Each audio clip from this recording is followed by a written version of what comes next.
tunapotumika kazi yake Mungu kwa ulegevu, kwa kusukumwa pasipo maamuzi ya mioyo yetu. Parokia yahayarika na kurudi nyuma, yafedereshwa kupitia matendo yetu. Parokia ikiwemo na watu wa kukazwa kuhusu kazi. Mungu hapende zina, roho wake ukimbia ngazi zote za parokia za yumba yumba. Pia Wakristo hurudi nyuma, udhaifu na vizuio vya kila aina huingia maishani. Apostazia hutawala mioyo ya watu wote.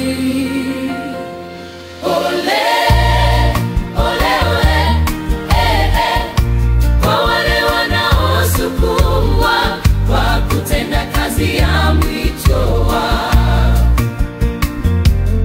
ole, ole, ole,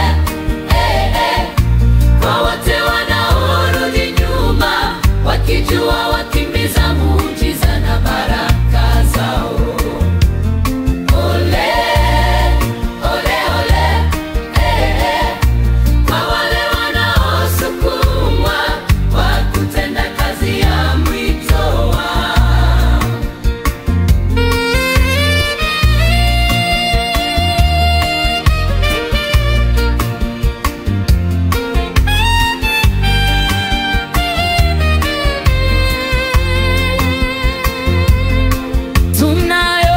kusudi moja ambayo sote yatuunganisha, ni kutangaza habari njema ya wokovu tuliopokea katika mwito wetu. Twatafuta wote walio gizani ili waje kwake Mwokozi. Sasa ikiwemo makusudi bora ndani yetu,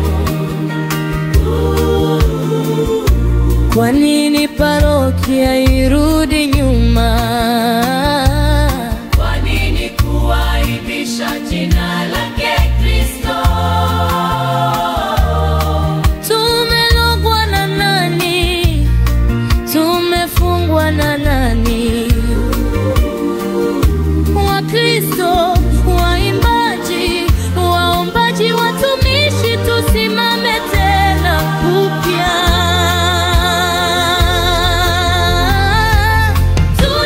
Tunapotumika kazi kwa ulegevu, twapoteza taratibu na utamu uliomo kwa kumtumikia Mungu, tena utwakimbiza mbali.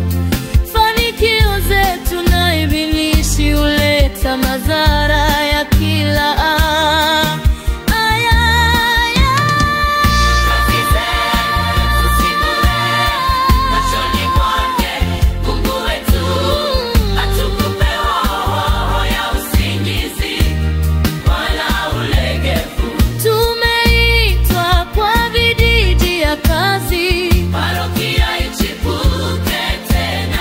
Heshima na utajiri wetu ndiyo siri ya Injili.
kweli. Himizeni mioyo ya wanaorudi nyuma, farijini wenye kulia.